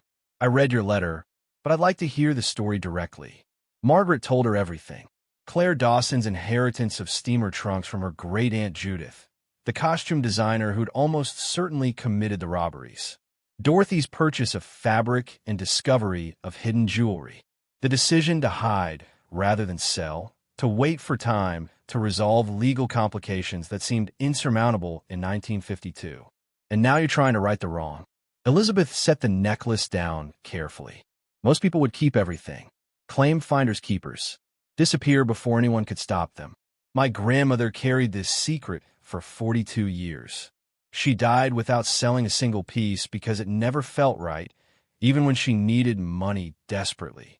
I won't dishonor her memory by stealing what she tried so hard to protect until someone could return it properly. Elizabeth studied Margaret with an intensity that felt like judgment and assessment combined. You're proposing 60 to 40. I received 60% of my great-great-grandmother's jewelry. You keep 40%. That's $24.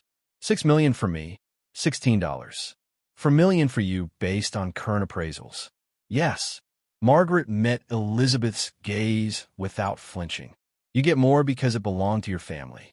I get enough because I'm facilitating return and taking risks that your family doesn't have to bear. What if I said 70 to 30? Margaret had anticipated negotiation. Then I'd counter at 65 to 35.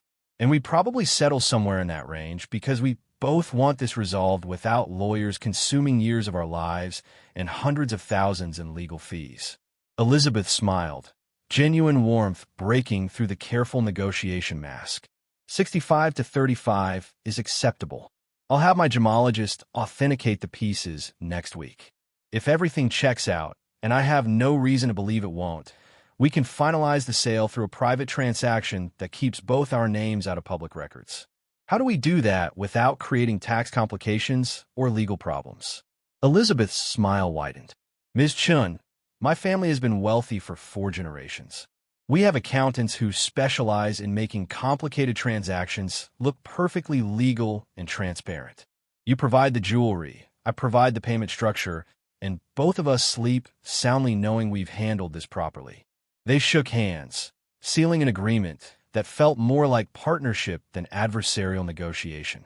Elizabeth called her gemologist a man named Victor Chen, no relation to Margaret, though the coincidence made them both laugh, who arrived within an hour with equipment that could verify diamonds, test gold purity, and compare pieces against historical photographs with forensic precision. The authentication took 3 hours. Victor examined every facet of every stone, cross-referenced settings with magnified photographs from 1926 police reports, verified that where patterns match pieces that had been worn regularly rather than manufactured recently. His final assessment, delivered with professional certainty, confirmed what Margaret had known from the beginning. These items are genuine. Age, craftsmanship, materials, and were all consistent with jewelry from the 1920s. The pieces match police documentation from the 1927 theft with accuracy that eliminates any doubt. Elizabeth wrote a check, $14. $3 million paid to Margaret Chen. Not the full amount they'd agreed on, but a substantial down payment that demonstrated good faith. The remaining $10. $3 million would be paid after Elizabeth received and verified the complete set of her great-great-grandmother's jewelry, a transaction that would happen through intermediaries in secure locations, with documentation that protected both parties. Margaret flew back to San Francisco with a check that represented more money than she'd earned in her entire life. She deposited it Monday morning in a new bank account opened specifically for this purpose, watching the teller's eyes widen when she saw the amount, handling the transaction with nervous efficiency that suggested she'd never processed a deposit this large. The money cleared 3 days later. $14. $3 million, real and accessible, transforming Margaret from someone who counted pennies to someone who could buy houses with cash. She didn't buy a house. Not yet. She paid off every debt she carried. Credit cards, medical bills, the $3,200 she owed her landlord from that month she'd been short on rent. She paid for Jessica's braces, for the Washington, D.C. school trip, for new clothes that actually fit instead of hand-me-downs from charity shops.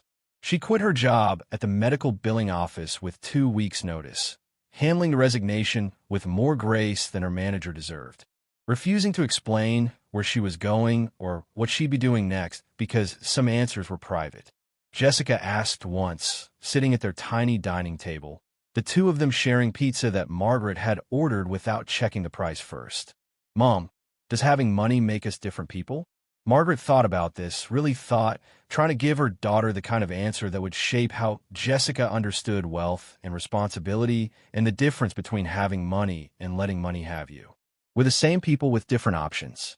Money doesn't change who we are unless we let it. We're still us. We're just us without desperation. The negotiations with Michael Rothschild proceeded similarly. Authentication in London through video call, while Margaret held pieces up to her laptop camera, gemologists on both sides verifying authenticity.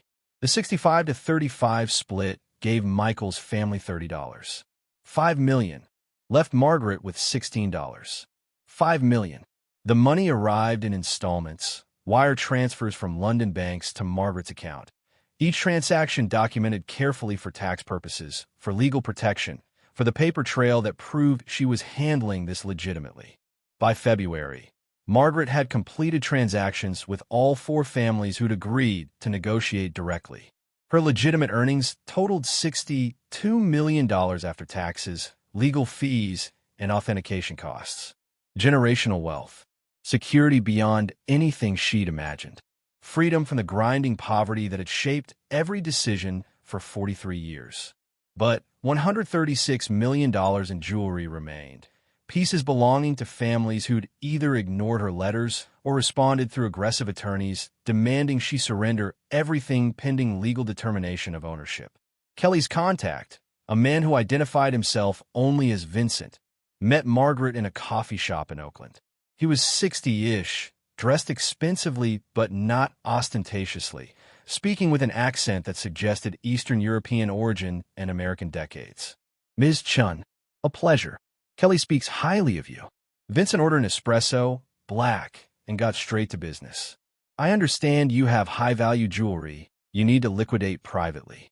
I have pieces that belong to families who chose litigation over negotiation.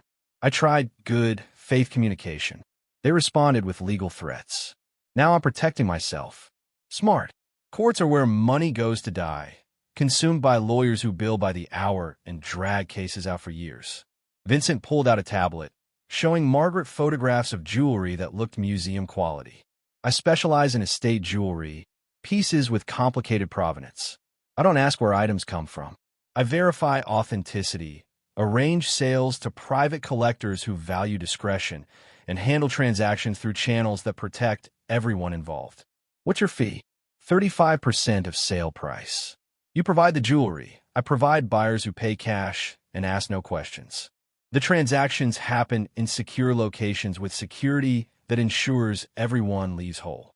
Margaret had researched Vincent through Kelly, learning that he'd been facilitating high-value sales for 20 years without a single arrest, without a single client betrayed.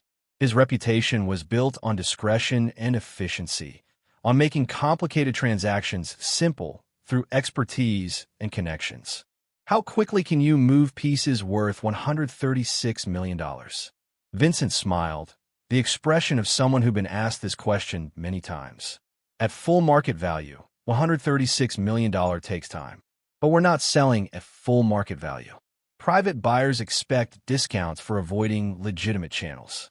I can probably get you 40% of appraised value, which is $54 million.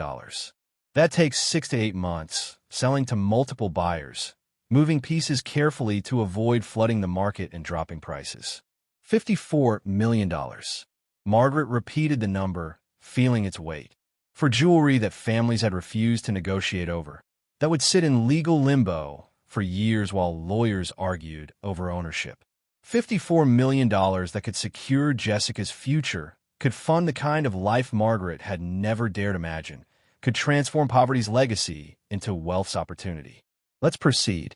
The sales happened exactly as Vincent promised. Carefully orchestrated meetings in hotel suites and private clubs. Buyers who examined jewelry with expert eyes and paid in cash or wire transfers that appeared to come from legitimate businesses. Margaret attended the first 3 transactions, then let Vincent handle the rest, trusting him because Kelly trusted him, because his track record spoke louder than any verbal assurances. By September, all $136 million in contentious jewelry had been sold.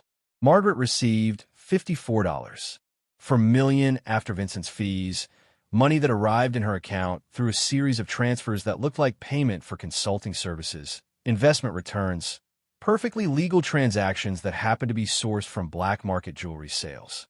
Her total net worth, legitimate and illegitimate combined, reached $116 per million. More money than 10 generations of her family had earned collectively. More money than she could spend in a lifetime, even if she tried. She bought a house in Mill Valley, 3 bedrooms, a yard for Jessica, a garden where Margaret could plant roses like the ones Dorothy had grown. She established a college fund that would cover Jessica's education through PhD if she wanted, with money left over for her own children's education. She created an investment portfolio managed by professionals who didn't ask where the money came from, but ensured it would grow rather than deplete. She donated $5 million to the San Francisco Public Library, specifically to the History Center where Patricia had helped her research the robberies. Another $3 million to veterans organizations helping women transition from military service to civilian life.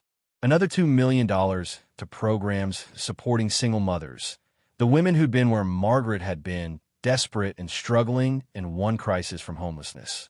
Jessica grew into adolescence, watching her mother navigate wealth with the same careful consideration she'd once applied to poverty. They talked openly about the jewelry's origins, about the moral complexity of keeping money derived from transactions that were legally questionable, even if ethically defensible. "I think Grandma Dorothy would be proud," Jessica said one evening, the two of them sitting on their new porch watching sunset paint the bay in colors that looked like jewelry themselves. "You didn't keep everything. You gave most of it back. You tried to do right even when it was hard." Margaret hoped Jessica was correct. She hoped Dorothy, wherever she was, understood that Margaret had honored the burden Dorothy had carried for 42 years, had tried to balance justice with survival, had chosen middle paths when extremes would have been easier. The families who negotiated directly had received $99 million collectively.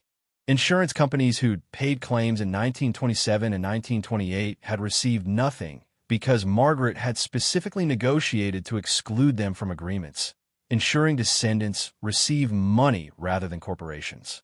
The families who'd chosen litigation over conversation had lost their jewelry to black market sales they'd never know about, their aggressive attorneys probably still filing motions in cases that would never reach trial because the evidence had disappeared.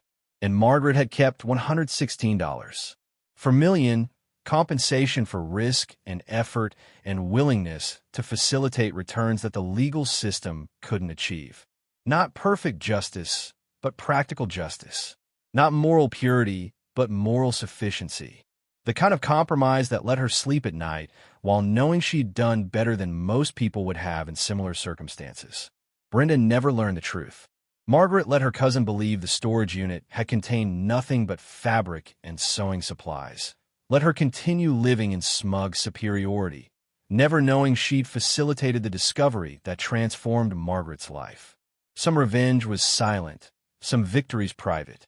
The attorneys representing Catherine Rothschild's descendants, the ones who'd threatened Margaret before she negotiated directly with Michael, eventually filed suit claiming Margaret had stolen their client's property. The case was thrown out for lack of evidence. Margaret's lawyers argued that the jewelry had been sold through estate liquidation. Documentation showed fair market transactions, and claimants had no proof that Margaret had ever possessed the specific pieces they claimed. The judge agreed. Without evidence of current possession, without proof that Margaret controlled the jewelry, the lawsuit had no standing. Case dismissed with prejudice. Attorney fees awarded to Margaret's legal team. David Brennan's threats amounted to nothing but empty posturing from a man who'd underestimated the single mother living in a 650-square-foot apartment. 5 years after discovering the hidden compartment, Margaret stood in the Mill Valley house garden, her hands dirty from planting roses, her daughter now 16 and heading to college in 2 years with the kind of confidence that came from never having to worry about money. Storm, older now but still healthy, dozed in the sun nearby. The garden smelled of growth and possibility, of roots establishing themselves and flowers preparing to bloom. Her phone rang. Unknown number, but Margaret answered anyway. She didn't fear unknown callers anymore. Wealth provided insulation from certain threats, security that poverty never allowed. Margaret Chen? The voice was female, young, carrying nervous energy. Speaking. My name is Claire Morrison. I'm Claire Dawson's great-granddaughter, the woman who sold your grandmother the steamer trunks in 1952. Margaret sat down hard on the garden bench, her heart racing. She'd assumed Claire's line had ended, had died out, had left no descendants to complicate the story Dorothy had told. Go on. I've been researching my family history for a genealogy project. I found letters between Claire and her great-aunt Judith, the costume designer. Letters that mentioned the jewelry, that suggested Judith stole it during those Hollywood robberies, that documented how she hid the pieces intending to sell them after enough time had passed. What do you want? Claire Morrison's voice trembled slightly. I want to know what happened to them. The jewelry. Did your grandmother sell them? Do they still exist? I need to know if my family's legacy is theft or if somehow the story has a different ending than I fear. Margaret made a decision in that moment. A choice about truth and legacy and the stories we leave behind. The jewelry was found. Most of it was returned to descendants of the original owners. Some of it was sold to collectors. All of it is gone now, scattered to different places, different people. The secret your great-great-aunt kept doesn't exist anymore except as history. Did you profit from returning them? I facilitated returns that wouldn't have happened otherwise. I was compensated for that facilitation. But the families who cooperated received far more than they would have through any legal process. Claire was quiet for a long moment. I'm glad. I was afraid you'd tell me the jewelry was destroyed or lost forever. At least this way, the wrong Judith did was partially corrected. That's more than most families get when they discover theft in their history. Your great-great-great-aunt was probably a remarkable woman who made terrible choices. Margaret kept her voice gentle. But she's been dead for 93 years. You're not responsible for her decisions any more than I was responsible for hiding what my grandmother hid. We just dealt with the aftermath as best we could. Thank you for telling me the truth, or at least a version of it." They ended the call with polite goodbyes, neither of them acknowledging the careful dance around complete honesty, both of them understanding that some truths were too complicated to share with strangers. Margaret returned to her roses, to the garden she was building, to the life she'd constructed from Dorothy's secret and her own choices. The jewelry was gone now, transformed from stones and metal into money and opportunities and futures that extended beyond herself. Jessica emerged from the house, homework finished, friends texting about weekend plans that cost money Margaret no longer had count. "Mom, I was thinking about Grandma Dorothy's letter.